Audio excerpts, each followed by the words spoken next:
अस्सलाम वालेकुम व्यूअर्स। उम्मीद करता हूँ आप सब दोस्त खैरियत से होंगे। व्यूअर्स में आज आपको जो हमने नया बाग लगाया है तकरीबन कोई 2 एकड़ उसका विज़िट करवाता हूँ। उसमें फल चेक करवाते हैं आपको। स्टार्ट कर फल देखें माशाल्लाह कितना अच्छा फल लिया है पौधों ने इस साल। अभी दूसरे साल में ये जा रहे हैं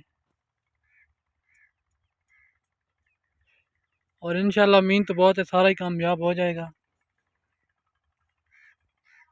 ये देखें, ये चेक करें माशाल्लाह, ये चेक करें।